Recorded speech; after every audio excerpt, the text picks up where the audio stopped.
Before we get to New Man Journey in the book, tell me about Men's Golf Fellowship, because that's what led you to this. What is it all about? Yeah. Because we had a conversation on the phone, and I wanted to know if you can improve my golf game, and that wasn't what this was about. It's not. No, I wish there was a direct connection between my involvement level in Men's Golf Fellowship and my golf game. I see no correlation. Yeah, and I have to be honest, I've tried prayer too. I'm not sure it works for that. You know, maybe it does for others, but it doesn't for me. Me either. What I do pray for is a good attitude on the golf course, and that I won't allow a bad golf game to get in the way of a good time with friends. Amen. Mm-hmm. Absolutely. And I pray for that. Absolutely. The fellowship part of it, let's Yeah. explain that a little bit. Okay.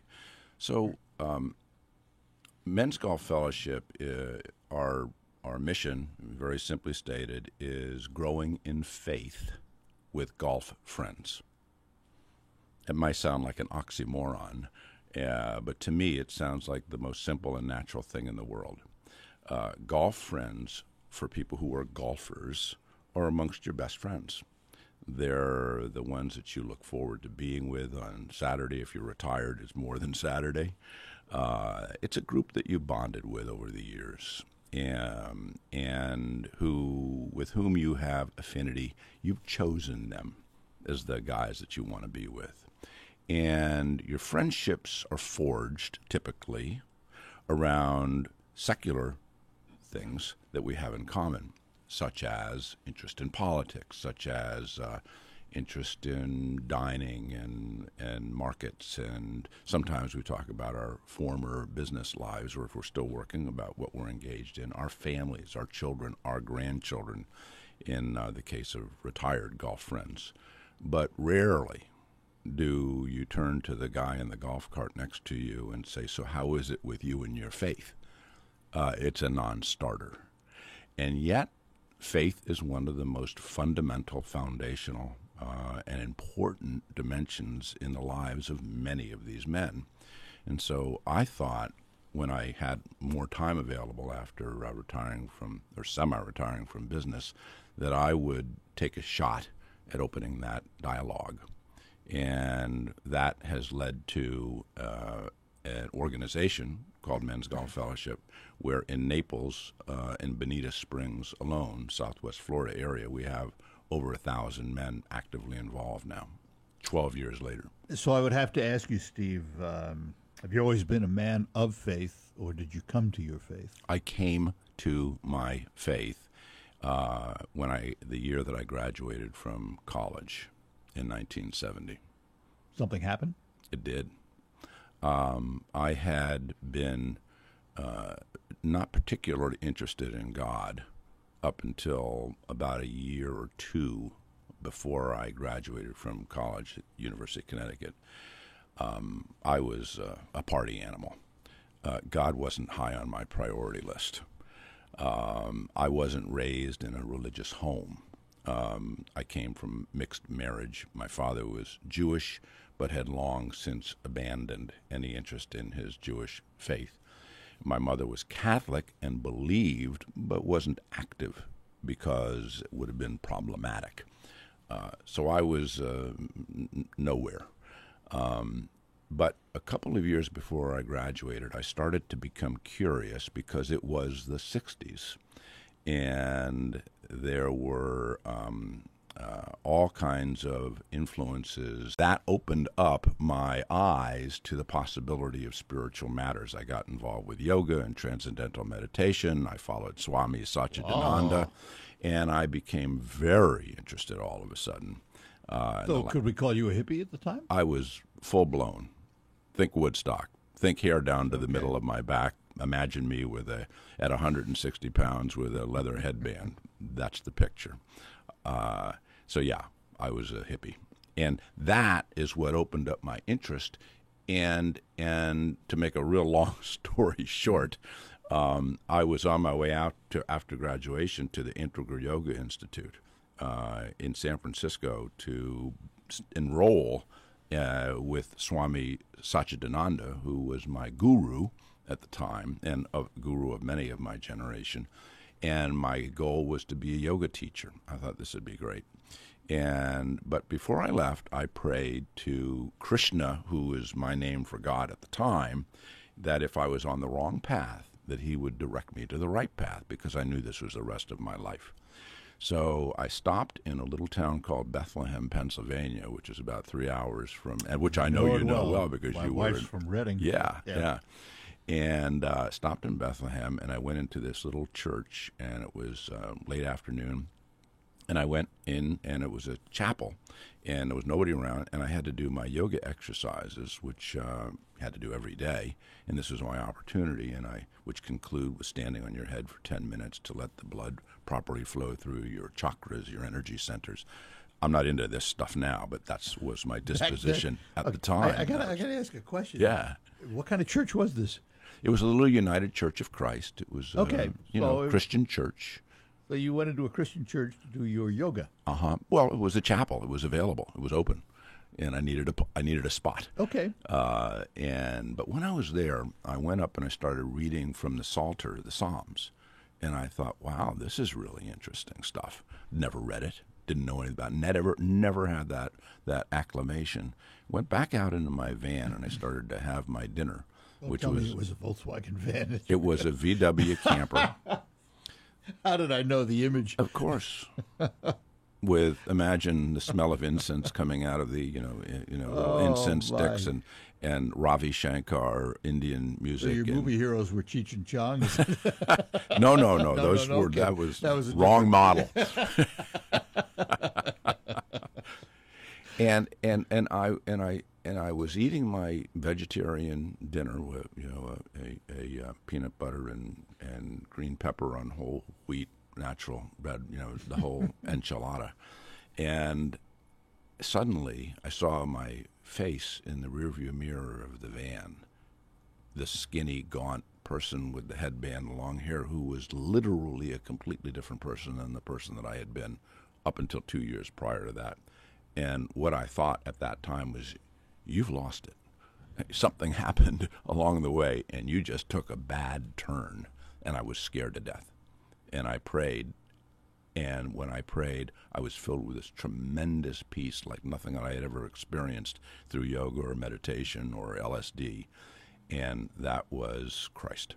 And that was the beginning of my Christian conversion, and that was 44 years ago. Wow. An interesting story. We're going to find out more about this because we're going to get into the book New Man Journey that Steve has written, and we'll talk more with him after the break. Welcome back, The Art Lewis Show. For a Wednesday morning in studio with me is Steve Silver, the author of the book New Man Journey, Finding Meaning in Retirement. So we found our religion in this little chapel in Bethlehem and in your Volkswagen van, if you will. I guess I have to finish the story by asking, did you ever make it to San Francisco? No, I actually, instead of going and enrolling in the Integral Yoga Institute, I enrolled in Moravian Seminary in Bethlehem. You never left Bethlehem then? Well, I stayed in Bethlehem a year. I spent my first year in Moravian Seminary, and then I went to the University of Edinburgh in Scotland, which is the Church of Scotland, for my second year, and then my third year at Yale Divinity School. And then I went into the business world. All right, so I have to ask, I mean, it is one thing to find God, that entity. It's another to find a religion. How did you find the religion as opposed to finding God? I didn't find a religion. I found Christ. As opposed to an organized religion. Yeah. Of course, Christ is lifted up and represented and articulated through the Christian religion. But then there's many denominations of the Christian religion, Catholics, Presbyterians. I happen to have been connected to the Presbyterians at the time, but it really doesn't matter as long as it's a legitimate Christian religion which discusses the fundamental core principles of Christ's death and resurrection and saving power. it doesn't really matter where that's expressed. You're just going to churches to fellowship with people. And it never mattered to me then, and it still doesn't matter to me today, where I attend church. It's more a matter of who I attend with and do we believe and share the same common faith. That's fascinating because I have discussions on this program once in a while with hierarchy of various denominations. And it always seemed to me, as an outsider of Christianity, being Jewish, looking at Christianity and looking at the way the various faiths and religions conduct their business, I often wondered if the dogma of the church got in the way of the faith. And if you understand what I'm saying, we have all of these various denominations, all fundamentally, as you put it, the same, believing in the same basic principle, if you will, yet they're so different in some ways. And it always intrigued me as to whether the dogma of the church interferes with the basic fundamental belief of the church. You know, I don't think that the dogma of a denomination interferes. I don't think it's an issue of the core denomination so much as it's an issue of the local church. All right. So let's talk about the book, which is what we were supposed to talk about in the first place. But yeah. I always have my way. New Man Journey, Finding Meaning in Retirement. What brought you to sit down and write this? Well, Men's Golf Fellowship is comprised of a 10-week speaker series where we bring in really world-class speakers for breakfasts where anywhere from 200 to 300 men attend every week, 10 weeks in a row, and with a couple of banquets on the bookends at the beginning and the end where wives are involved as well. And that's sort of what we call the main tent of Men's Golf Fellowship. But then during the week at private clubs throughout the Naples, Bonita Springs, and Fort Myers areas, actually up to over 20 clubs now, men are then meeting in their own clubs, in their clubhouses, discussing God and life issues, the challenges that face men at this stage of life, and what does faith have to do with all of that. Learning, growing, discovering together at various places in their journey, including Jewish men, by the way, in that conversation. I would hope so, because faith sure. is faith, whether it's in Christ or just in God. Correct. Faith is faith. Yeah. Now this is a Christian organization, but some of our best conversations are with our Jewish friends. We may not agree that Jesus was the Messiah, but we agree on very many other things having to do with absolutely, Judeo-Christian values, etc. etc. To the New Testament unless you go through the Old Testament. You can't get to Jesus unless you come through the Jews. So there we are. I'm glad to have provided you. And I'm very thankful for the line of Jesus' lineage and for God setting up this great people, the Jews, to bring forward his Messiah. So in these discussions, we often talk about wanting to be better people, wanting to do the right thing, not wanting to be angry, not wanting to, be unforgiving, not wanting to hold grudges, the stupid things that hang us all up. You do them, I do them, we all do them. But what we do is we talk about how can we get past that? How can we get over that? Well, the New Man journey deals with that topic. How do you transition from old, unproductive behaviors that have plagued you your whole life to a place where those are put to death and you're free from them and you're a new creature and you have a whole different mindset, value system, orientation, and where you used to be angry, now you're at peace. Where you used to be hostile, now you're not. And the New Man journey is based on the hypothesis, which is biblical, that when Christ comes into your life, at whatever point in time that is, that there is a regenerative, renewing process that begins and takes place over the course of your life. And the progress that you make is the journey. That's what that book addresses. I think it's an interesting bit of timing, and by that I mean pre-retirement, you are saddled, unless you own your own business, you're saddled to the wishes of others. Especially if you own your own business. And if you own your own business, you're saddled to your own business and the Right. things you have to do to make it succeed. Right. When you retire, you're free of all those chains. You're free of all those bindings, if you will. And now you're on your own, and your only master is you and your God, depending on your faith. But you really do now control your life totally, don't you? Retirement is, in fact, an opportunity to start afresh. And what I have found is that men are more receptive, but they have other chains, as I said, that they have to deal with at that point in time. The question I would have, though, that comes to mind, are typically the men who come to your golf fellowship program already of faith, strong faith, believers, if you will, before they even get to you? I think that the profile is that would be the minority. Really? I would say the majority are what I would call traditional Christians, in the sense that they would call themselves Christian. They attend a church periodically. They might even be Christers, which is our term for they attend on Christmas and Easter. and they have a membership, but faith isn't really important to them. They don't read the Bible. They don't pray for their family. They don't pray for their family. It hasn't been integrated into the warp and woof of their life. People like that, we don't see a lot of those on the front end.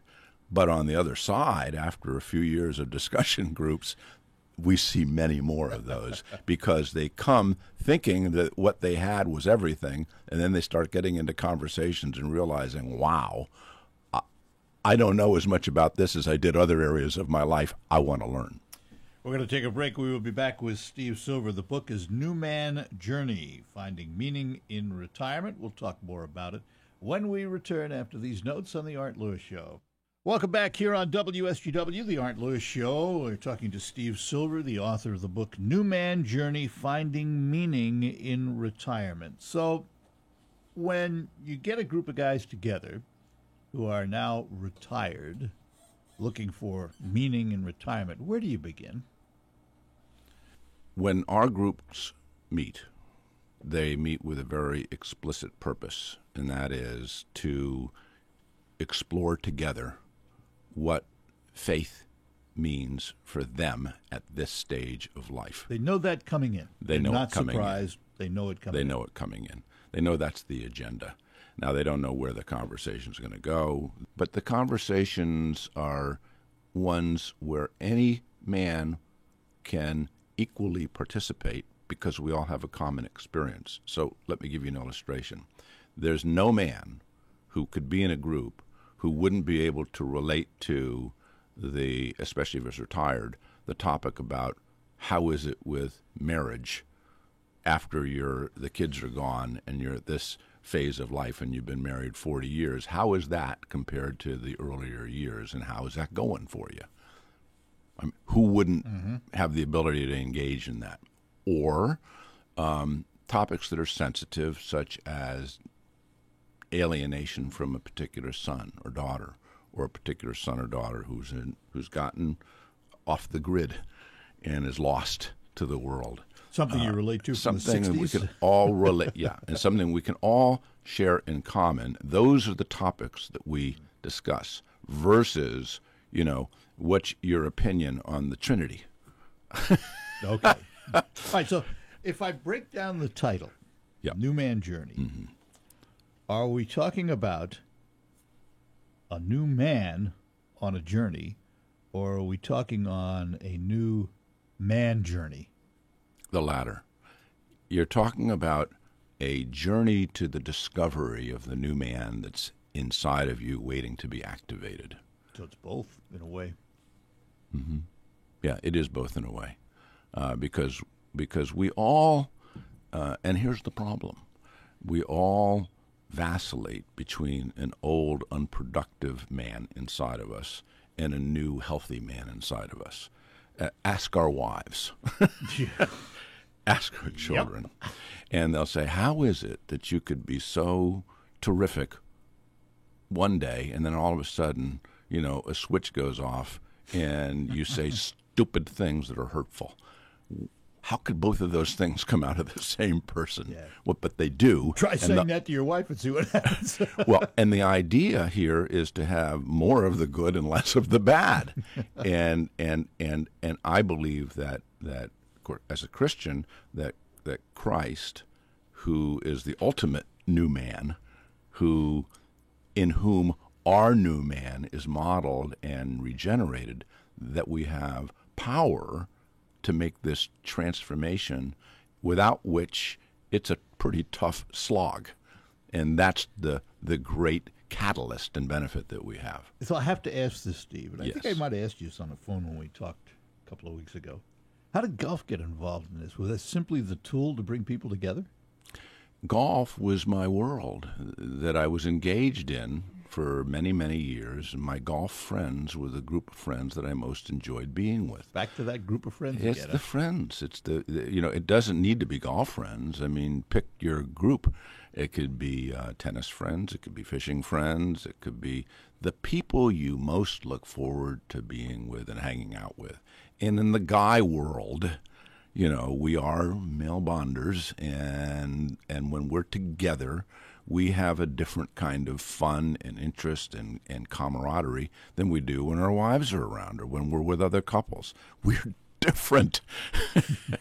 and so for me, that just happens to be my male world, is the world of golf. I should ask this, and I should have mentioned it before, too. Where is the book available? Just thought I'd mention that. It's available in many bookstores around the country, And Barnes Amazon? and Noble and elsewhere.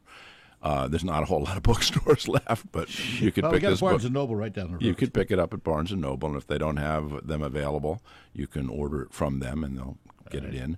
Amazon.com, BarnesandNoble.com. It's readily available, and it's also an audiobook. So I did a narration of the entire book, and that can be downloaded through Audibles.com. And do you have a website? It's www.newmanjourney.com. And on the website are many of my radio interviews, TV interviews, and articles that I've been writing ever since I wrote the book on various topics related to this. Were you a writer? Have you done a lot of writing in your life? I wasn't a writer, and I always had an inclination toward writing. And when a publisher asked me if I'd be interested in writing a book related to my experiences with Men's Golf Fellowship, this book came pouring out. And now I've been writing articles, which I love writing 700-800 word articles for a variety of magazines and newspapers and et cetera. And that seems to be something that I'm going to be doing for a long time. We'll be back with more with Steve Silver, the book New Man Journey, Finding Meaning in Retirement. Welcome back to the Art Lewis Show. We're talking to Steve Silver. New Man Journey is the book, Finding Meaning in Retirement. We have a caller, Steve, and this is David, who is listening online out in California. David, good morning to you. I heard him talk about golfing, and I find it kind of hard to, fathom the idea of Jesus in the on the fairway, so to speak. So I'm just, wondering about, what sort of advice are we getting? I'm particularly an environmentalist, and I hang around with people that are scientists and people interested in being into stewardship of the earth. So I'm wondering if he has an aspect of stewardship of the earth, or if it's all about golfing and business. Or is it about golfing? It's not about golfing, and it's not about business, and it's not about the environment, and it's not about politics. I nor any of the folks who are involved with Men's Golf Fellowship subscribe to providing advice on any of those topics. The only advice that we have to those who come seeking it is how they can grow in their personal faith life. And that is not so much advice as it's shared exploration with each other in our discussions. As far as finding it difficult to fathom Jesus on the fairways, I think that I'd ask you to take a look at the life of Jesus. He was where people were. He was at parties. He wanted to be where his friends were. And I absolutely believe that Jesus would have been comfortable walking down the links with a group of disciples or friends that he was with and enjoying time and fellowship with them. And I think he still does that. Steve, thanks for being with us. Thank you, Art. I really enjoyed our time together. New Man Journey, Finding Meaning in Retirement.